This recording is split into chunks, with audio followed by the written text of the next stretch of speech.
Ahoy and welcome, everybody. Welcome to a very special session of Horizons Call, a character development session for the one and only Mikyl, one and only Proximus, insert last name here, at this point at least, Midnight.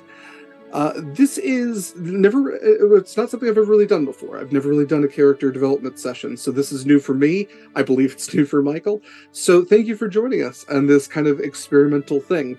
The point of a character development session is to really give the individual player, Mikyl in this instance, and the rest of our cast coming up, a chance to explore their character's background, something in their future, talk with NPCs, build relationships, just really flesh out their character in a way that they typically can't do in a 3-hour session that is shared with, 3 other players and a GM and potentially, how many other NPCs. So I worked with Mikyl a little bit to kind of build this, and we're going to kind of just lead each other and see where this goes.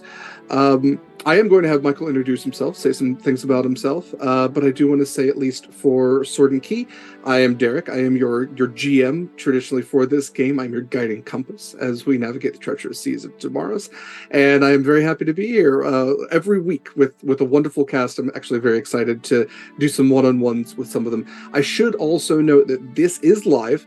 The next couple of character development sessions will not be live. They will be pre-recorded, and I will try to be upfront about that. So when it comes to donations, we might as well talk about that. If you enjoy our cast, if you enjoy our story, it's very much appreciated that you do. If you are able to support us financially, we absolutely appreciate that as well. We ask that you do so through pally.gg, which you can see in chat. Pally is a wonderful tool that we use that takes less of a cut than Twitch does and actually directly distributes evenly, based on shares, anything that you donate almost in full to the cast and crew of any given game. So for Horizons Call, it gets evenly distributed between the entire cast, and if you donate at certain increments, you can also impact the game. For this game, if you donate live, it will happen live. For the other ones, well, if you can donate in between sessions, it'll kind of go forward to the next one. So that's kind of how it will work. If you tend to donate in a pre-recorded session, it will just kind of get paid forward to the next one. So would absolutely appreciate it if you were able to. I think that is all that I have to say. So Mikyl, if you would like to introduce yourself and your character, and we can jump right in. Hi fam, I'm Mikyl, he, him pronouns. I'm playing Proximus, Midnight, again. I love to come back to this character, and so when this came up, of course, Derek was like, hey, we want to do one-on-ones with each. And I said nervously, yeah, that sounds great. It sounds like a lot of work for you, Derek. I'm in. So I'm here for it. So you can find me on Twitter, Instagram, Tumblr, at Mikyl Sandoval on all of them. I do some art there. Follow me. Check it out. Or check us out on the Discord, because that's the best place. Wonderful. Well, let's go ahead and set the scene here. So we go back years before Proximus officially rose above the waves, since technically we established in Proximus's origin one-shot that he's been above the waves a couple of times. It's not a real, it doesn't count. It doesn't count. But we are a few weeks before the departure of Corvus Midnight. Corvus Midnight being Proximus's brother-in-arms, his mentor, his best friend. The Tritons of the Nalos are unique in that they don't have strict family structures. The Nalos are born for battle, they train for battle, and everyone is a family member in battle. No one really cares who their biological parentage happens to be. It's not really anything that matters. The Nalos are diverse enough that it's not something that's worried about. So the other thing to note about the Nalos is that they are in service to Eula Saltsmile, a woman that they call the Queen Mother, a god queen of sorts. In their history, Eula saved their people from a Kraken attack, saved their royalty. And in return, they promised her an arbiter, a bodyguard, a warrior, a paladin, a holy servant that will act out and act as her right hand above the surface. For centuries, she has received arbiters from the Nalos, and they have served for however many years they can, never returning to the waves, never returning home. Their service always ends in death.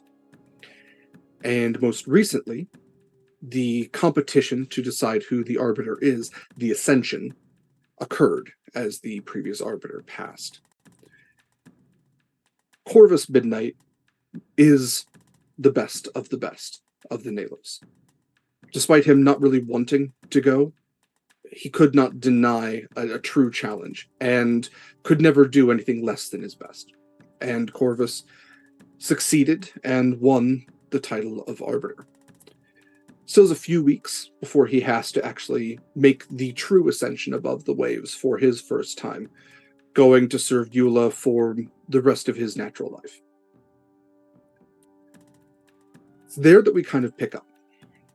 Among the Nalos, this city far deep beneath the waves, far enough where even sunlight can't reach.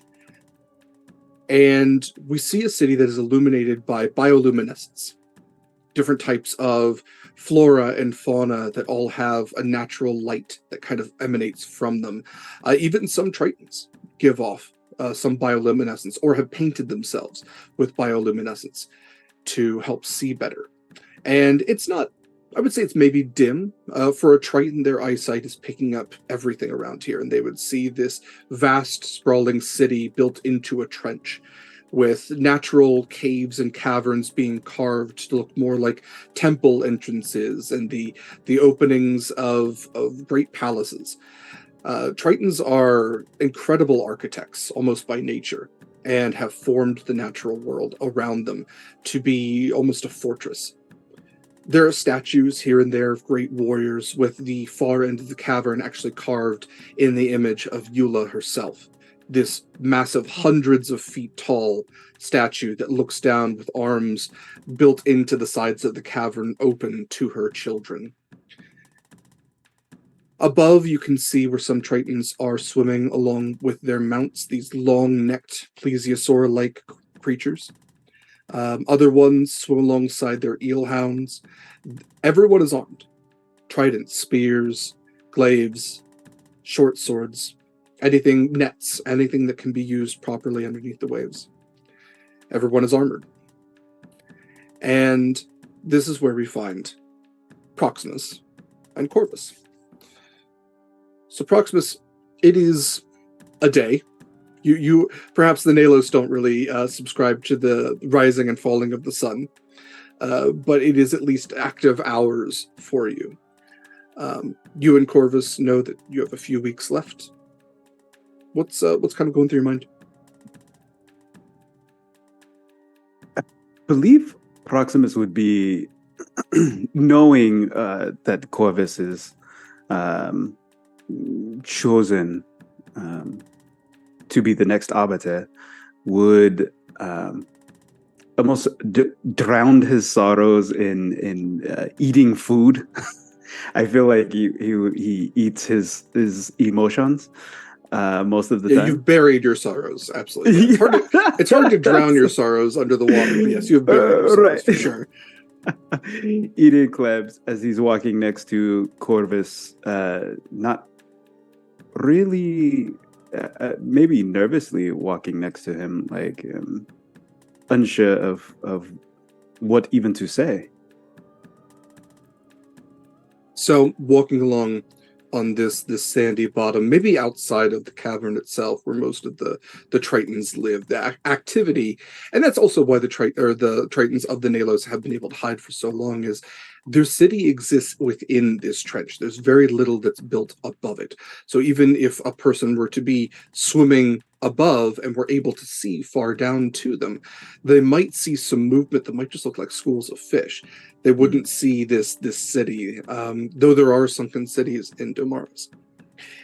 So walking along this sandy bottom, rocks scattered here and there, you absolutely do see other Tritons moving about. going on patrols, practicing their fighting. There's plenty of sparring that happens between trains. They're constantly practicing and preparing themselves for war. War that they very rarely find, I should note. It's been a long time since your people have actually been in full combat. Skirmishes here and there between Sahuagin and some species that just happen to, come upon you. But nothing really that's led to an all-out invasion or on either side for you or someone else. Corvus is pretty quiet at this point. He has his trident in one hand and is just kind of like giving a side eye to you every now and then.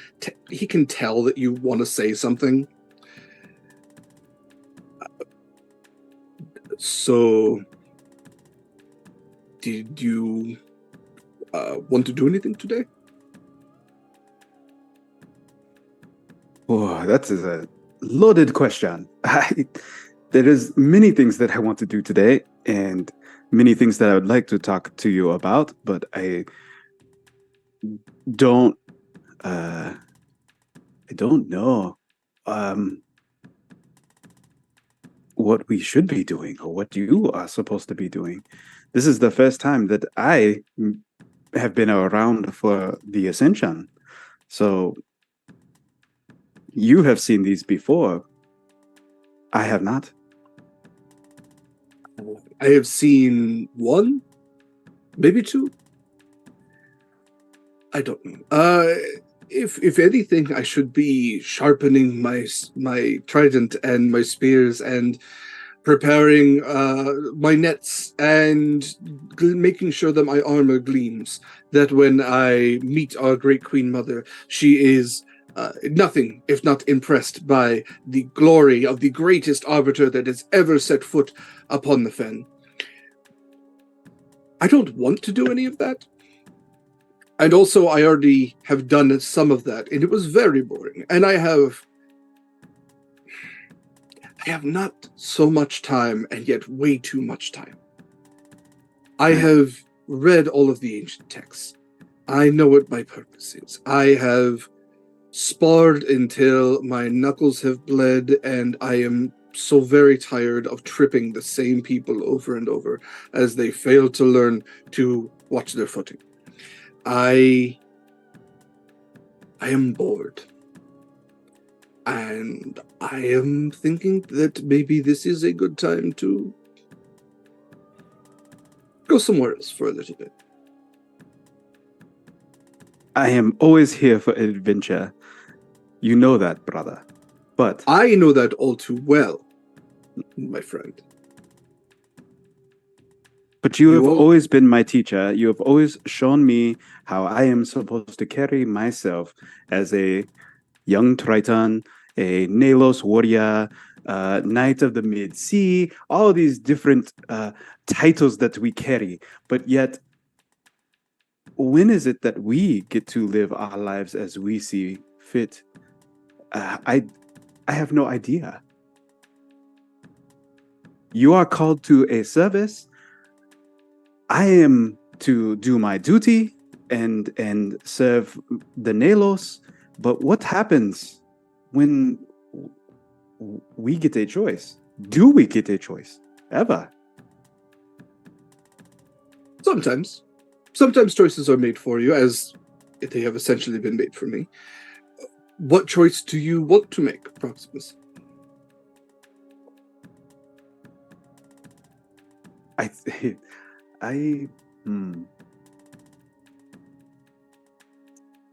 Listen, you spar all day, you train all day, and then you get a little bit of time to do your magnificent carvings and your artwork. I've seen that.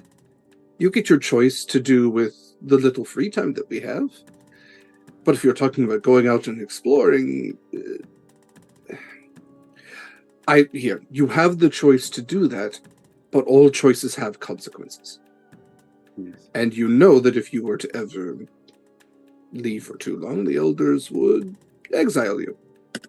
And likely send zealots out to hunt you down for your head. Yes. So choices, consequences. That's all I'm trying to say. And Proximus, you would note also that the Zealots are a special, like, how do I describe them? They're a select branch of like the Nalos military who are just way too into it. You know, you served. I'll give you this. They're the guys that like when it comes to the tables that to sign up for like Army, Navy, you know, Air Force, whatever. They're the ones who are like way too into being a Marine because they saw Black Hawk Down and thought it was like it was a good thing. Right. Yeah. Brainwashed individuals, also for the crowd. I was in the Marine Corps, so this is not. We're not knocking on the military. No. But Black Ops, if you will, like they're they're the ones. Yeah, they're absolutely the ones who wanted to be like special. You know, the Navy SEALs, whatever. But we're doing it for like the violence and the ultra patriotism of it. Exactly. Right. It was less so the service. Like they're called zealots because they are so fervent about their service to the Queen Mother, but also are kind of like this. I'm not going to call them a secret police, but they absolutely do like look down on other people and especially try to really promote the prayer to Eula and really enforce kind of the belief in her. So you have them, you have the Queen's Militant, which is kind of what the overall army is called. So even then there's like a little, like you technically are part of the Queen's Militant. But yeah, the Zealots are like that special branch that are, yeah. There are other historical references that aren't as great. I'm not trying to paint them like, the SS or anything, but they are towards that line. Right. I think what we should do today, instead of going through the motions of what we do every day, is go through fighting styles and stances and repeat exactly what we do every day, which has been ground into us forever. We should do something fun, just you and I. Okay. Well, I am fine with going beyond our borders and exploring a little bit. I'm sorry, one sec. And he looks to his shoulder where there's a familiar crab that is just kind of like sitting there with its little pincers. And he goes, yes, Nigel? Yes, of course. Yes, of course. I understand. Nigel would also like to make sure that we could grab perhaps some fish heads and maybe even get into a little bit of a scuffle just for funsies. Anything for Nigel. And he reaches over and scratches his carapace. A little scrubby for the shit. So, presuming that you have your gear, because, you know, the Nalos always have their gear. Mm-hmm. Well, in which direction would you like to go, Proximus? I leave it to you. North, south, east, west? Can I roll a d4 for it? You sure can, yeah. I don't, because I believe in the Proximus one shot. Was it east that I went? You did go east, and that's where you found. I mean, technically, that's where you found the Kraken mech that would not be there right now. Yeah, if you haven't watched it, that occurred. Go check it out on YouTube. Yeah, we're even further back from that. A great episode. Yeah, so I rolled a 2. You get to figure out what 2 means. Okay. Well, since I said north, south, east, west, south was 2, so you all can absolutely head south. Let's look on the map where that might take you. Ooh. Okay, so you're in the mid-seas, almost the middle of the mid-seas. Okay. So how are you all just swimming? Like I said, there are mounts that you could take. Does Proximus have a pet eel dog? I mean, eel hound, I should say. Is there anything you would like to grab or do, or any way you would like to travel? How far do you want to go? Because we could definitely hop on one of the orcas and take them as far as we could go. How far up do you want to go? That's really the question. Up? Not so far. I am going to do that eventually. I was thinking that there are plenty of things that used to be above the waves that no longer are, and it might be interesting to go and investigate some of them. Oh, you've seen them? No, but I have heard of them. I do not know what is to the south. Yes. I have never been beyond our borders, as we are supposed to do. And he looks at you. I should also say you are far too deep to have orcas. Those are. Yes, I thought about it after the fact, but that would be so much fun. You do have plesiosaurs, which at least these have gills, even though technically plesiosaurs were also air-breathing mammals. But I think it's cool that the Tritons have plesiosaurs, and I did establish that with Dominaira in an earlier episode. So right. If you did want to mount, you at least have plesiosaurs. Yes, let's take a mount. Okay, and mosasaurs. I'll give you mosasaurs too. Okay. So you grab a couple of plesiosaurs, put your saddles on them, and go traveling out. The stable master doesn't really seem to ask anything. Taking a mount on patrol, not a weird thing. There's two of you. Two people typically go on patrol. There's not a lot of really undermining or like middle, what do I want to say? Micromanaging. There's not a lot of micromanaging when it comes to the Tritons because it's expected there's enough loyalty and duty instilled into each of you that you're not gonna mess anything up. And besides, Corvus is the Arbiter. Nobody's second guessing him, and even before that, he was an Archmaester. So Archmaster, I believe. What did I call him? Corvus was a Grandmaster, that's what it was. So he actually was a trainer of other Tritons before this. So you two take your plesiosaurs and go traveling south. Try to not do a lot of dice rolls in this, so I'm not going to have you do perception or anything like that. I'll just kind of describe what you look at as you are moving along. Let me find some music here. Okay. So as you are moving through the deep darkness of the ocean, this coldness, this pressure all around you, even the plesiosaurs have a sort of carapace to them, like you would. And you travel several miles to where the edge of the territory of the Nalos is, the Nalos kingdom, sort of ends, and you see that there are a couple of statues that are built into these stalagmite-like rocks, these rocks that reach up, and they seem to have 4 sides to them with different Tritons built into each of them, with these guards standing, and the guards wave to you as you go soaring past on your plesiosaurs. And you don't see a lot for a long time. This deep in the ocean, it's not like there's coral or anemone. There's absolutely some creatures. You can see the lanternfish and maybe some squid, some interesting jellyfish. Again, a lot of bioluminescence. You can see these little dots in the darkness. What you might come someday to see is stars in the sky.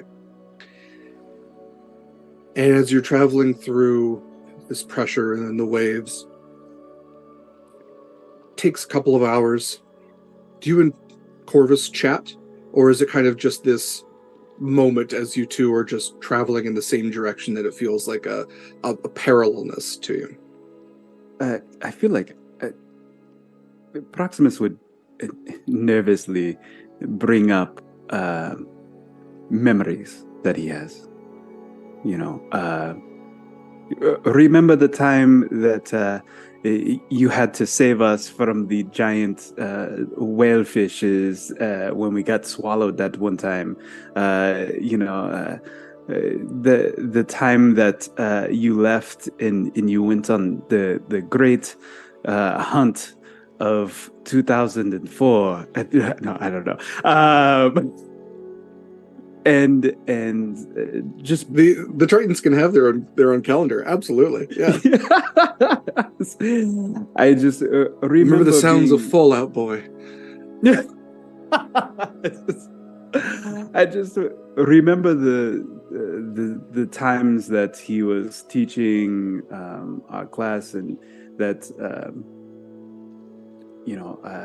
you have always been the teacher that has been most passionate about us growing up and us learning the ways. And now you are the one who gets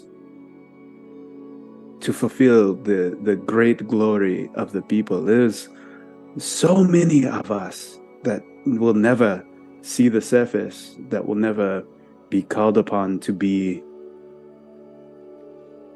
what you are going to do very shortly. It has been an honor being your student, and to be able to call you brother means so much to me. And but it is nothing. Never mind. You could tell that like there was a look of pride on his face that was kind of growing until you started mentioning that he gets to do what few others have ever done, and then it kind of dropped for a little bit. Proximus, calling you brother has been one of the greatest honors of my life. I want you to know that. Training you, seeing you grow into the man that you have become it has been a wonderful thing. And it honors me that you have tried to emulate me so well. I don't know that I do things better than anyone else. I don't know that I am this sort of hero. Even in your stories, the great whalefish, when I found you, you had already half cut yourself out of that thing. You have saved yourself just about as many times as you've gotten yourself into trouble. And you've saved others too, and others look up to you, whether you see it or not. I am not certain that going above the waves is ever something I wanted to do. It is something I was supposed to do, and things you're supposed to do are supposed to be things that you want to do, but it does not feel good in my heart that I am leaving my home, that I am leaving my people, that I am leaving my family, that I am leaving you. But it does feel good that I am leaving someone behind who is capable, who is smart, and who I believe has a heart made for bravery. And I am glad, at least, that the people will not be left without that.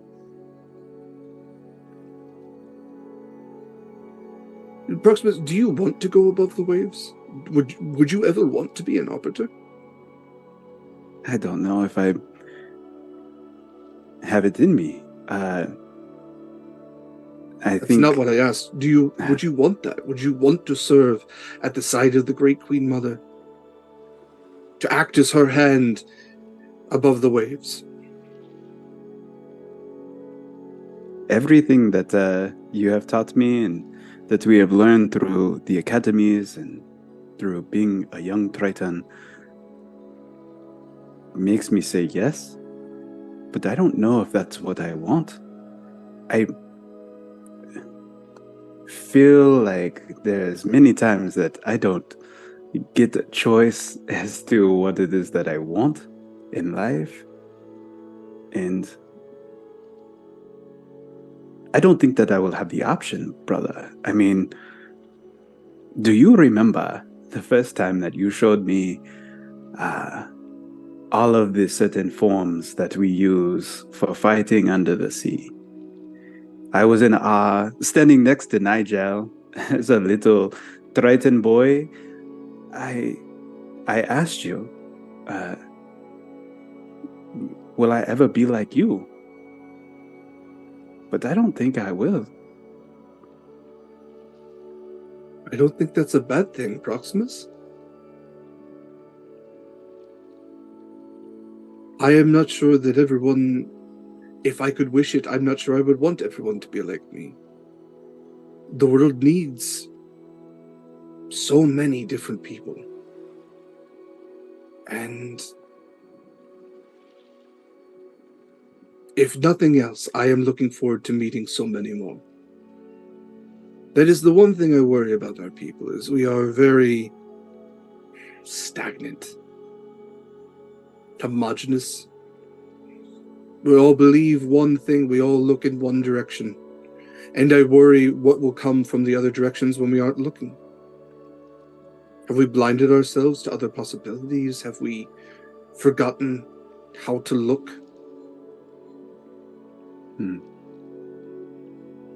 I have thought a lot since, well, for a while, but especially since becoming Arbiter. What if Eula asked me to do something that is not heroic, is not good?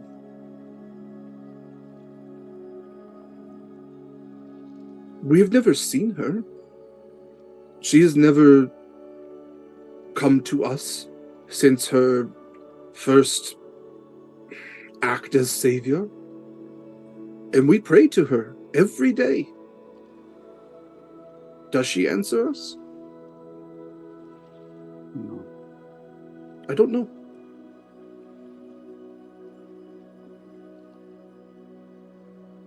This is why. This is the moments that I remember.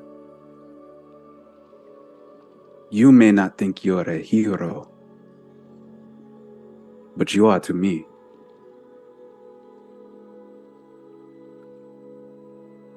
I appreciate that. All I ask you, Proximus, is never stop questioning. And that questioning is not a bad thing. I know that it's been somewhat instilled. Even the ancient text says ours is not to reason why. But I ask you to wonder and to never stop looking in all directions, especially above.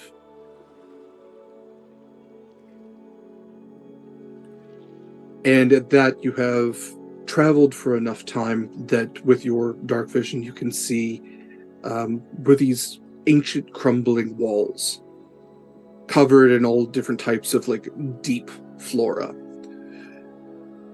are extending above the sands somewhat.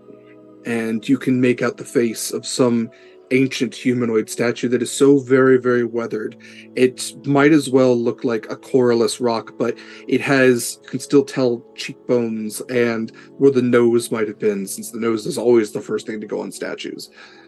But a mouth and eyes and perhaps even a crest. And you seemingly have discovered an ancient city, and as you continue to move into what would be this kingdom's, this realm, you see where some buildings are still standing. There's still towers that are crumbling. There are fish that are actually moving about, and you realize now that there is actually a little more light that is kind of peeking through from above where you are now. And it's very likely that as you were traveling up, away from the trench, almost uphill, where you found this city that is just barely within where the sunlight can peek through. And the sunlight just kind of dances around all this stone and rusted metal. The wood is likely long since worn away. Rooftops are non-existent, which makes them almost open and inviting. And you can see where likely a town once stood, several layers of walls, and a great fortress that likely was the heart of the city, the heart of the city's governance. When I want to dismount, and then as I look around, I look at as many of the statues as I can, especially looking for, I come across a gargoyle, looking at it, and Corvus, look at this. These are the monsters that are above the water. You are going to be busy. As he's kind of just tracing the curvatures of all the gargoyles and trying to memorize The shapes. It's carved later, probably. He swims over to you, dismounting his own. I will need you to name your plesiosaur, by the way. He swims over to you and puts his hand on this gargoyle, this grotesque creature with its mouth open wide, these fang teeth all carved out of stone, these wings behind it, this twisted malediction of whatever this creature might be, and he just kind of like pats its head a little bit, and as he does, the stone absolutely just wears away, just disintegrates into the water, and he kind of like looks up at you and goes, "Easily enough defeated.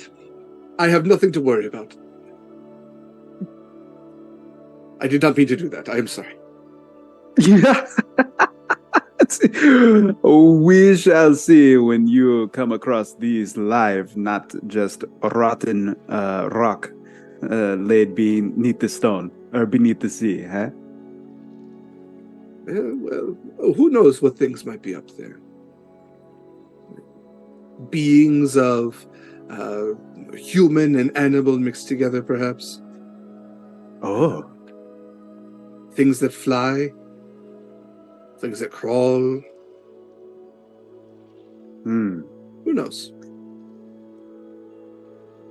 There's so many things that some of us will never see, we have books and things that show us pictures that somebody else has drawn or made shapes of, but you get to see these firsthand. Lucky me.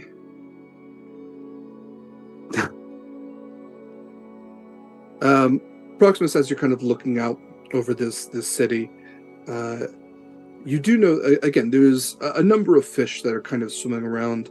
One thing you also notice that there are some rather large rays, like devil rays, manta rays, things like that, Ooh. that are swimming about with these, you can tell, barbed tails that are kind of moving around the far end of the fortress. And so there is definitely life around this place. That is the nice thing, is that there seems to be life everywhere. I hope there is as abundant, beautiful life as there is among our people as there is above the waves. I hope the fen is beautiful. I hope it is like a castle like this one perhaps once was. What made this go under the sea?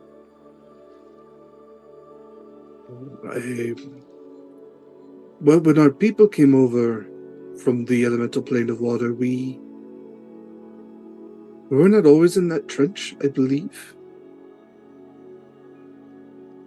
The forbidden legends that we're not supposed to talk about say that we once were a group of magnificent warriors who traveled from place to place with a sprawling citadel of light and beauty where many different peoples could be safe. And then one day the world flooded? I don't know. But our people moved, and some say we're betrayed. And from that point forward, we entrusted the Queen Mother.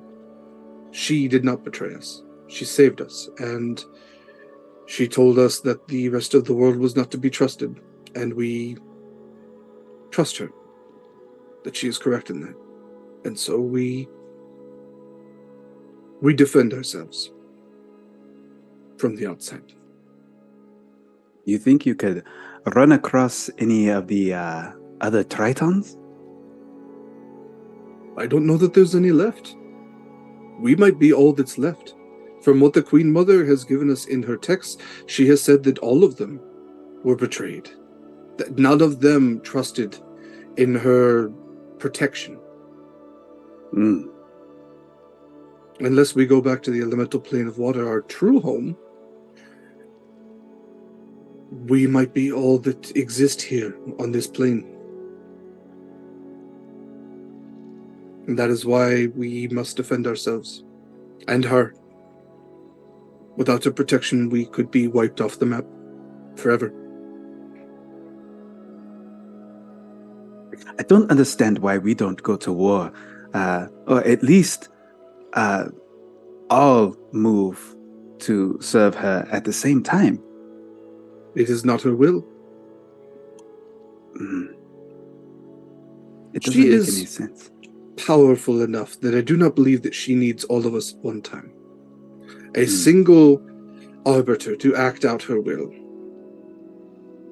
We are but a tool in the Queen's arsenal, and it is important to her that she keeps an army in case she ever needs one.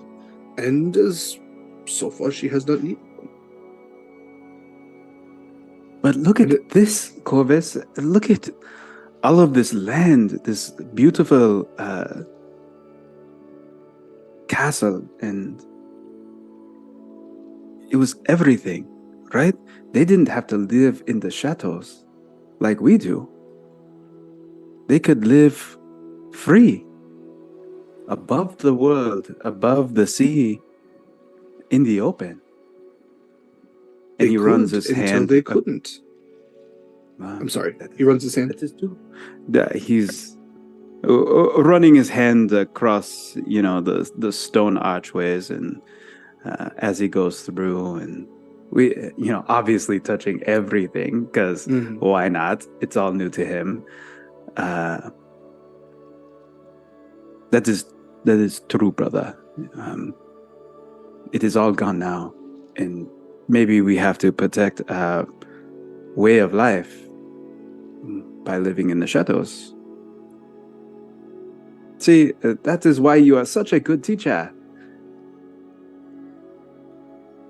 Proximus, the thing I fear most is that when I go, I know that I will never be able to return home.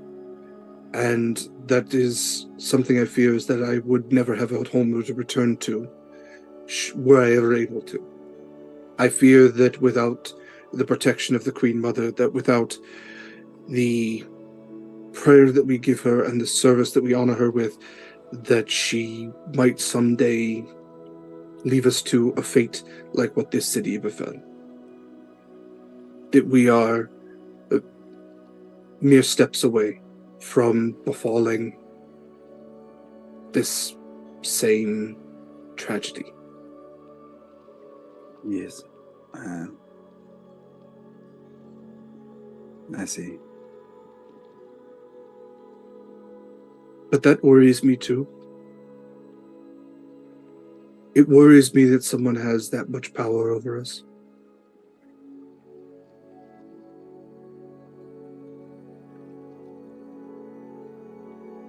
Were there ever queens and kings of Tritons?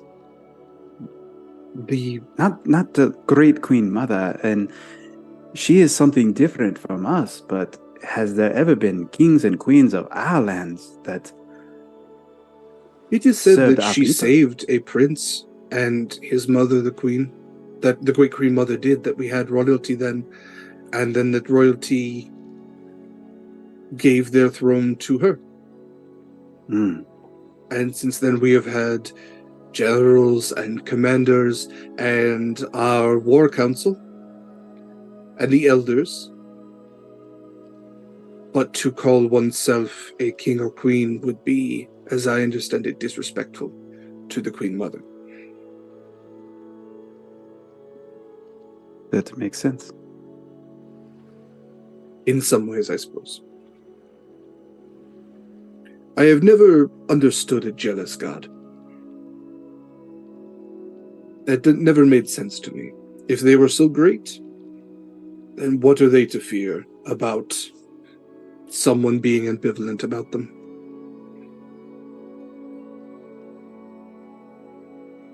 Again, I apologize for saying these things out loud. I should not be weighing down your mind.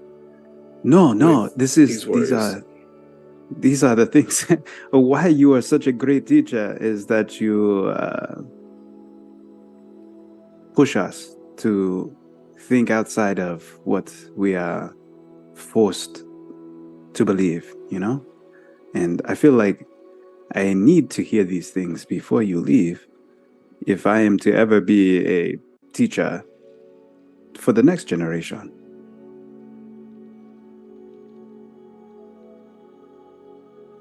Just, you never want to spout these ideas towards the elders or anyone. You know the people who would not like to hear these things. I would not say that in front of them. It is not good to question things in front of people who don't like questions.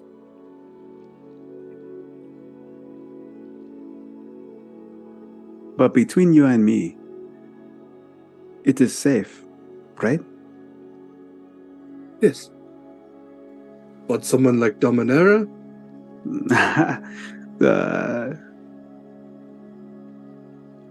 Yes. I would be careful around her, Proximus. She does not like you. I fear that I don't really have a reason to return that sentiment. I don't know why she hates me so. There are always reasons that people will find to not like someone else. For her, I don't think that anyone else will ever be good enough to be really liked by her. She is the kind of Triton who sees herself as better than everyone else. The most pious, the strongest, the fastest, the most martially capable. And she sees you as not her. So she does not like you. It's nothing you can fix, and I would not take it personally. She only respects me. She does not like me. What? Have you ever fought another person of the Nalos before? Only in sparring, if you count that. Has there ever been a time where someone has not followed the teachings of the Nalos and has been hunted down before in your lifetime?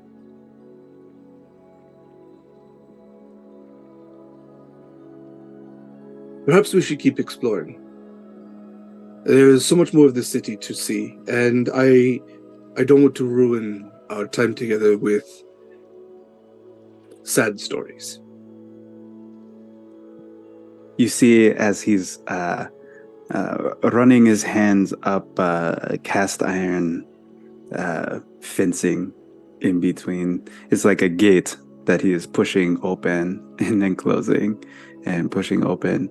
And as you say, maybe we should explore some more. He turns around with a sharp look, squinting, like, a way to avoid the question. And then he's, maybe that is wise. Corvus goes swimming off further into the city, towards, like I said, a lot of the smaller structures are almost buried in the sands by this time. There's a few little bits of what you can tell is stone and not just worn rock that are extending above, but the castle, the heart of the city, still extends far enough up where you're probably reaching like maybe the fourth floor of what the castle would be is now flush with where the sand is, and he is going up to one of the tall towers, probably one of the watchtowers, to examine that. I'll follow him. I'll follow him up. And as he's kind of swimming around, he's examining some of the stone. Proximus, look at this. You see how the stone here has been melded together? I think this is a sign of a dragon attack. This is not something that water has done. It looks like it has been melted in places. That is so cool. You're gonna see dragons flying in the air. I wonder what flying feels like. I wonder if it's just kind of like floating. Like You get to swimming, but see. dry? That sounds very boring, but I can only imagine all the things that are going to be in the sky that you're going to have to fight. How will you get to them? Uh, I don't know. sea Perhaps I can find someone dragons. big to throw me. Oh, I wonder. I wonder if humans are bigger than us, huh? No. Like giants? No. Well, giants are things, but no, I have seen a human before. Not alive, but I have seen. The mid-seas are apparently a big place, and ships tend to sink from time to time. Oh, And yeah. Hmm. eh, they can be Let's look. small. Let's look around some more. I want to find some trinkets to bring back. Absolutely. And he goes actually swimming into the tower, so into the structure of the castle itself. And as you go down into the castle, it's darker here, obviously. So like not even bioluminescence is really coming through here. You're getting a little bit of light from cracks in the stone, things like that. And you can see with your dark vision that you've kind of entered probably what was the great hall of this castle. If you were, that's at least how you would conceptualize it now. There is the almost completely rotted foundation of where a table and chairs once stood, which have all been weathered away to look like just like malformed shapes of what they once were. Uh, Floating here and there are bits of metal that are plates, silverware, glasses that haven't been totally worn away, metal goblets. It's almost like protected from the light and from a lot of the outside waves. More has been uh, maintained in here. It hasn't been fully worn away. So you can see that there are tapestries, there are banners, which are again very rotted, but still there is fiber has survived somewhat here. You can see shellfish have kind of scuttled here and there. You do find bones, not full skeletons, but definitely the bones of humanoids, just here and there, just a couple of them.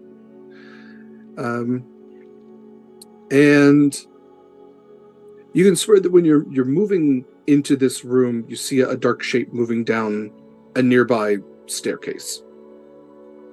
And it might just be your shadows as you're moving into this room as you block the light. I don't think that it would definitely catch his eye, but I don't believe that he would, I don't know, say anything to Corvus, because he would be more afraid that it would be like, oh, it being jumpy. So this is beautiful in here. It is okay. If you wanted a trinket, I suppose you could have. He just picks up like a spoon, a thing. What is that for? As he picks up the bone, he picks up like a femur, so checks it out. Corvus looks at your femur. Clearly a torture chamber. This is for poking eyeballs out. Oh, I don't know if I want anything like that. That sounds terrible.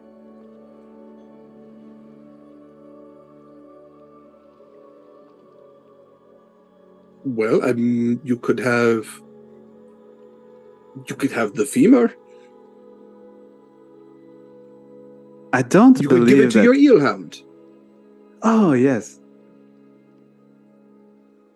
I can't think of that name for the eelhound. You know your eelhound, Aegis. Aegis? Aegis. Yes. Yes, I will take it back for him, and then I'll stick it in my belt. Since we're all doing vaguely Greek names here, yeah.